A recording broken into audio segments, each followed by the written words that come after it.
Hey everybody, it's Eric the Horror Man. Today I'm going to try to do my very first Top 10 Tuesday, where I'm going to try to do a video every Tuesday. It's going to be a challenge, but I'll do what I can. Today, for my very first Top 10 Tuesday, I'm going to be doing Top 10 horror movies from the year 1986. These were the movies that was done in that year. So without further ado, first up we have April Fool's Day. This movie's not that bad to watch. It's a fun slasher horror movie. Some people have their differences on it, where it's like a cheat, where it's like one of those movies that just pulls the rug right out from underneath you, where either the movie was a dream or the movie never actually happened. But April Fool's Day is not that bad of a slasher horror movie. Next, at number 9 is Sorority House Massacre. I wish this movie would get a little more love, because this movie is really not that bad to watch. I mean, when I first saw it, I didn't really care for it, but the more I watched it, the more it just grew on me. So, this movie is actually a very fun slasher horror movie to watch. I mean, I even have the shirt for it as well, just to show support. So, Sorority House Massacre, very fun slasher horror movie to watch. Not really that bad. Number 8 is Psycho 3. Yeah, this was the movie that Anthony Perkins made his directorial debut.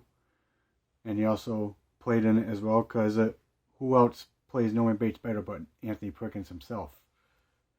So, Psycho 3, very fun slasher horror movie to watch. This was actually the very first Psycho movie that I ended up watching a long time ago when I was a kid growing up. So, Psycho 3, very fun slasher horror movie to watch. Number 7 is a Blu-ray put out by Scream Factory. I bought this Blu-ray at a convention at the ScareCon event a couple years ago. And that's Texas Chainsaw Massacre 2. This movie is definitely a lot of fun to watch. I mean, it's got Dennis Hopper, Bill Moseley, and Karen Williams. This is the movie that Bill Moseley is mostly known for playing Chop Top. And of course, Dennis Hopper was a very good actor. I definitely not only enjoyed his work in this, but I also enjoyed his work in Speed and Land of the Dead. Karen Williams, I also met her at a convention as well. Such a very nice lady. I told her I loved her work in this and Leprechaun 3. And I also met Bill Moseley at the ScareCon event as well. Back in 2017, when I met Bill Moseley, told him how much I liked his work in this, along with House of a Thousand Corpses and Devil's Rejects. But Texas Chainsaw Massacre 2, very fun slasher horror movie to watch. If anyone asks me what's my favorite Texas Chainsaw Massacre movies that I like the best, it would have to be the first two. The third one is okay, but the fourth one, Next Generation, not really that good. Next is a Blu-ray put out by Vestron Video.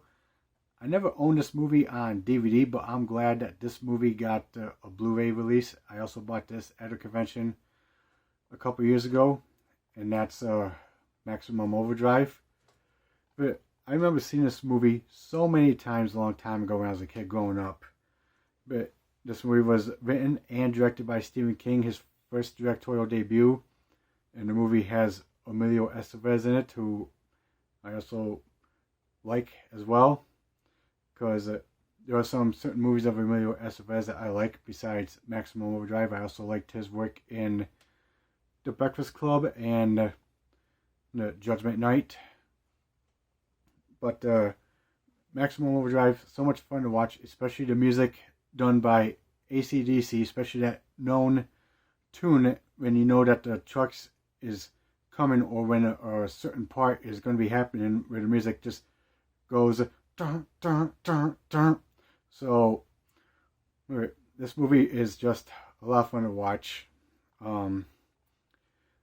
Yes, a comet coming to Earth, fucking everything up, making every single machinery come to life. Just so much fun to watch. So this is definitely one of my favorite Stephen King movies.